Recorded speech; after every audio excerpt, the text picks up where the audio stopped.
2024 సంవత్సరంలో రాష్ట్ర చరిత్రలో ఎప్పుడూ చూడనటువంటి ఓటమిని సవిచూసినటువంటి వైఎస్ఆర్సీపీ పార్టీ నిరాశ నిస్పృహలతోటి కుట్రలు కుతంత్రాల ఎజెండాగా పులివెందుల సంస్కృతిని ఆంధ్రప్రదేశ్ రాష్ట్రమంతా కూడా తీసుకురావాలనేటువంటి ప్రయత్నంలో భాగంగానే ప్రాంతాల మధ్య, మతాల మధ్య, కులాల మధ్య చిచ్చు పెట్టాలనేటువంటి ప్రయత్నం.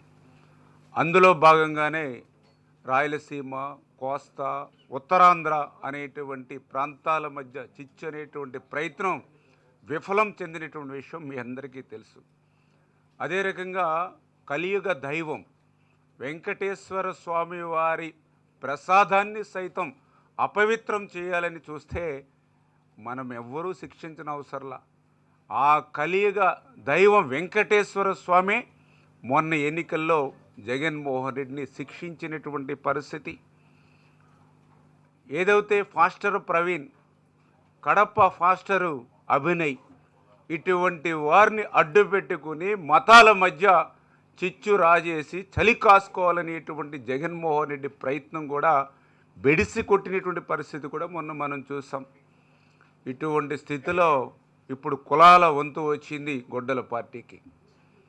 ఈ రకంగా ఈరోజు మళ్ళీ ఆ కులాల్లో సంబంధించినటువంటి నాయకుల్ని రెచ్చగొట్టడం, వాళ్ళ చేత తప్పులు చేయించడం, వాళ్ళని జైలుకి పంపించడం, తద్వారా వాళ్ళందరినీ కూడా జీవితాంతం తన చుట్టూ తిప్పుకోవడం.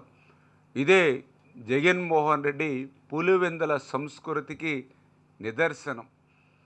ఎందుకంటే మనం చూస్తూ ఉంటాం ఫ్యాక్షన్ చేసేటువంటి నాయకుడి దగ్గర ఉన్నటువంటి ఎవరైనా, ఏ అనుచరుడైనా హత్యలు చేసినా, దాడులు చేసినా, రౌడీజం చేసినా, గోండాయిజం చేసినా కొన్ని రోజులకి అతను ఏదైనా పరివర్తనం చెంది, అంటే భార్యో కుమారుడో ఆయనలో పరివర్తన కలగజేసి అరే ఇంకా చేసింది చాలు ఎందుకులే అని బయటకు వద్దామన్నా కూడా వచ్చేటువంటి పరిస్థితి ఉండదు. ఎందుకంటే బయటకు వస్తే తన వల్ల ఎవరైతే నష్టపోయారో వాళ్ళ చేతుల్లో హతమైపోయేటువంటి ప్రమాదం. అందుచేత ఇష్టం ఉన్నా లేకపోయినా ఒక్కసారి ఆ రొచ్చులో ఇరుక్కుంటే ఇంకా జీవితాంతం ఫ్యాక్షన్ నాయకుడి దగ్గర పనిచేయవలసిందే. అదే రకమైనటువంటి పరిస్థితి ఈరోజు జగన్మోహన్ రెడ్డి అటువంటి ఫ్యాక్షన్ సంస్కృతిని, పులివెందుల సంస్కృతిని ఈరోజు ఆ నేతల్లోనూ, ఆ వైసీపీ నేతల్లోనూ, కాపు నేతల్లోనూ అలవాటు చేసి ఆ రకంగా తప్పులు చేయించి నేరస్తులుగా మార్చుకొని వారిని జైలుకు పంపించి తద్వారా జీవితాంతం కూడా తన చుట్టూ ఉండేటువంటి విధంగానే ఎజెండాగా ఆ సంస్కృతిని అమలు చేస్తున్నటువంటి పరిస్థితి. నేను కూడా చూశాను గుడివాడ అమర్నాథ్. ఎందుకంటే నేను కూడా విశాఖపట్నంలో నేను కూడా చదువుకున్నాం. అప్పుడు వాళ్ళ తండ్రి గురునాథరావు గారు, ఆయన కూడా ఒక మంత్రిగా చేశారు, ఒక ఎమ్మెల్యేగా. ఆయన కూడా ఒక మంచి గౌరవప్రదమైనటువంటి వ్యక్తిగానే ఆ రోజు ప్రజల్లో గుర్తింపు పొందినటువంటి వ్యక్తి. అటువంటి గౌరవ కుటుంబంలోంచి వచ్చిన వ్యక్తి అమర్నాథ్ని ఈరోజు ఏ రకంగా తయారు చేశారు జగన్మోహన్ రెడ్డి?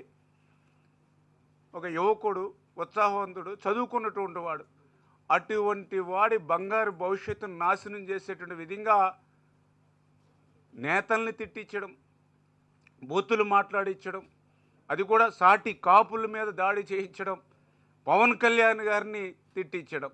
దానితో ఒక యువకుడు, అతని జీవితం కూడా ఒక విలన్గా ఈరోజు రాష్ట్రంలో జగన్మోహన్ రెడ్డి మార్చేసినటువంటి పరిస్థితి. అంటే ఈవేళ ఆంధ్రప్రదేశ్ రాష్ట్ర చరిత్రలో మనం చూస్తే నేరస్తులను తయారు చేసేటువంటి కర్మాగారం ఇవాళ వైఎస్ఆర్సీపీ పార్టీ, నేతలను తయారు చేసేటువంటి కర్మాగారం తెలుగుదేశం పార్టీ. ఈరోజు వైఎస్ఆర్సీపీ నేతలను, ఇవాళ వైఎస్ఆర్సీపీ కాపు నేతలను బూతు నేతలుగా, రోత నేతలుగా మార్చి వాళ్ళ జీవితాల్ని నాశనం చేస్తున్నటువంటి జగన్మోహన్ రెడ్డి యొక్క కబంధ హస్తాలు, ఆయన యొక్క వైఖరిని ఈవేళ గుర్తుపెట్టుకోమని తోటి కాపు సోదరులను కూడా మీ ద్వారా కూడా తెలియజేసుకుంటూ ఉన్నా. మొన్ననే చూసాం, ఏదైతే ఈ యొక్క జగన్మోహన్ రెడ్డి కబంధ హస్తాల్లో ఉండి ఆయన యొక్క ఫ్యాక్షన్లో కానివ్వండి, ఆయన యొక్క పులివెందుల సంస్కృతిలో చిక్కుకున్నటువంటి మా తోటి సోదర కాపు నేతలు కొంత సమావేశం పెట్టి కాపుల గురించి మాట్లాడుతూ ఉంటే నిజంగా దెయ్యాలు వచ్చి వేదాలు వల్లించినట్టుగా ఉన్నటువంటి పరిస్థితి. ఆ రోజు ఏదైతే కాపులకి 5% మరి ఈడబ్ల్యూ రిజర్వేషన్ ఆ రోజు మరి చంద్రబాబు నాయుడు గారు EWS economically weaker sections 5% reservation ఆ రోజు చంద్రబాబు నాయుడు గారు ఇస్తే దాన్ని ఏకపక్షంగా 2019లో జగన్మోహన్ రెడ్డి అసెంబ్లీ సాక్షిగా రద్దు చేస్తే కొత్తగా మీరు రిజర్వేషన్లు ఇవ్వాల్సిలా ఉచ్చనిటువంటి రిజర్వేషన్లు కూడా రద్దు చేస్తే ఆ రోజు ఎందుకు మీ నోర్లు మోగబోయాయి? ఎందుకు మీరు వెళ్ళి తాడేపల్లి రాజప్రసాదం తలుపులు కొట్టి అడగలేదు? ఎందుకు ఆ రోజు మీరు మీటింగులు పెట్టుకోలేకపోయారు? అంటే చెంప ఏమన్నా చెల్లుమనిపిస్తారని ఏదైనా భయపడ్డారా ఏంటో మాకు అర్థం కానిటువంటి పరిస్థితి. ఎందుకంటే రిజర్వేషన్లు కాపులకి అనేది ఈరోజు కాదు, దగ్గర దగ్గర 30-40 సంవత్సరాల నుంచి వాళ్ళు అడుగుతున్నటువంటి కళ. ఎందుకంటే మనం కూడా చూసాం ఆ రోజు చరిత్రలో బ్రిటిష్ వారి కాలం నుంచి కూడా కాపులకి రిజర్వేషన్లు ఉంటే దాన్ని నీలం సంజీవ్ రెడ్డి వచ్చి రద్దు చేశాడు. తర్వాత దళిత బిడ్డ దామోదర సంజయ్ వచ్చి మళ్ళీ కాపులకి రిజర్వేషన్లు ఇస్తే తర్వాత వచ్చినటువంటి కాసు బ్రహ్మానందరెడ్డి ఆ రిజర్వేషన్లు రద్దు చేశాడు. మళ్ళీ చంద్రబాబు నాయుడు గారు ఈడబ్ల్యూఎస్లో కేంద్రం ఇస్తే బీసీలకు ఎవరికి ఎటువంటి నష్టం లేకుండా ఎకనామికల్లీ వీకర్ సెక్షన్లో ఏదైతే కేంద్రం అదనంగా 10% ఇస్తే ఏ బీసీలకి నష్టం లేకుండా 5% చంద్రబాబు నాయుడు గారు ఇస్తే దాన్ని మళ్ళీ మొన్న జగన్మోహన్ రెడ్డి రద్దు చేసినటువంటి పరిస్థితి. అంటే చరిత్రలో కాపులకి రిజర్వేషన్ ఇచ్చింది ఇద్దరు. ఒకటి దళిత బిడ్డ దామోదర సంజీవయ్య, రెండవది నారా చంద్రబాబు నాయుడు గారు. కాపు చరిత్రలో రిజర్వేషన్లు రద్దు చేసింది ముగ్గురు. ఒకటి నీలం సంజీవ్ రెడ్డి, 2 కాసు బ్రహ్మానందరెడ్డి, 3 జగన్మోహన్ రెడ్డి. మీరా కాపుల గురించి మాట్లాడడానికి ఏ రకంగా హరవుతుందని అడుగుతూ ఉన్నా. ఈరోజు మనం చూస్తూ ఉన్నాం సానా సతీష్ గారిని. మీ అందరికీ తెలుసు ఆ రోజు ఒక ఎర్ర నారాయణ స్వామి గారిని, ఒక మెంటే పద్మనాభం గారిని, ఒక తోట సీతారామలక్ష్మి గారిని, ఒక వంగా గీత గారిని, ఒక ఆదికేశవ నాయుడు గారిని, ఒక సి రామచంద్రయ్య గారిని, ఇలా ఎంతోమందిని పెద్దల సభకు పంపించింది తెలుగుదేశం పార్టీ. మరి నువ్వు అధికారంలో ఉన్నప్పుడు ఏం చేసావు? ఒక విజయసాయిరెడ్డి, ఒక సుబ్బారెడ్డి, ఒక సజ్జల రామకృష్ణారెడ్డి, ఒక పెద్దిరెడ్డి రామచంద్రారెడ్డి, ఒక మిథున్ రెడ్డి, వీళ్ళతోటే కదా నీ రాజకీయం అంతా తిరిగింది. అధికారం ఉన్నంతసేపు వీళ్ళ చుట్టూనే కదా నీ అధికారం అంతా తిప్ప.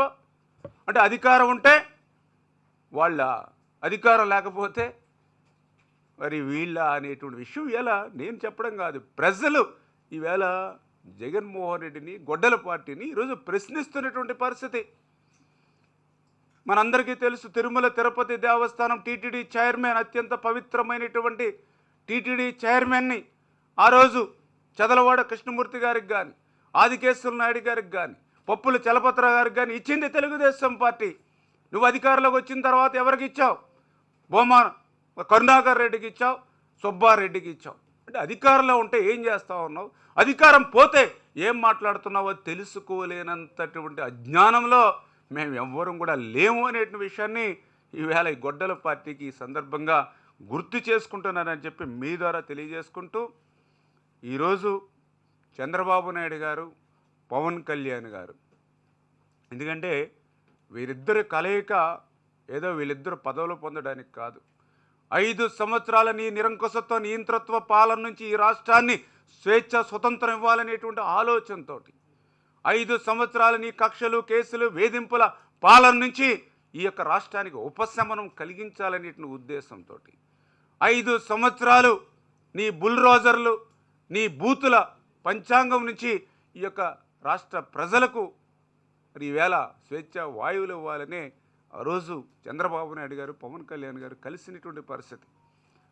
ఆ రోజు కలిసిన నాటి దగ్గర నుంచి ఇంకొక 15-20 సంవత్సరాల పాటు ఈ కూటమి ఇట్లానే కలిసి ఉంటుందని ఏదైతే చంద్రబాబు నాయుడు గారు, పవన్ కళ్యాణ్ గారు ఒక రామ లక్ష్మణుల మాదిరిగా కలిసి ఉంటూ ఉన్నారో, ఈ రకంగా రామ లక్ష్మణులుగా చంద్రబాబు నాయుడు గారు, పవన్ గారు కలిసి ఉన్నంత కాలం ఈ ఆంధ్రప్రదేశ్ రాష్ట్రంలో గొడ్డల పార్టీకి మనుగడ లేదనేటువంటి వాస్తవాన్ని గ్రహించినటువంటి జగన్మోహన్ రెడ్డి అటువంటి రామ లక్ష్మణులైనటువంటి చంద్రబాబు, పవన్ కళ్యాణ్ని విడగొట్టాలనేటువంటి కుట్రలు, కుతంత్రాల్లో భాగంగానే అటువంటి పులివెందుల సంస్కృతిని అమలు చేసుకుంటూనే ఈవేళ పవన్ని కాపుల్ని టార్గెట్ చేస్తూ ఈవేళ గొడ్డల పార్టీ చేస్తున్నటువంటి రాజకీయాల్ని ప్రజలందరూ కూడా నిశితంగా గమనించాలని చెప్పేసి కూడా మీ ద్వారా కోరుతూ ఉన్నాం.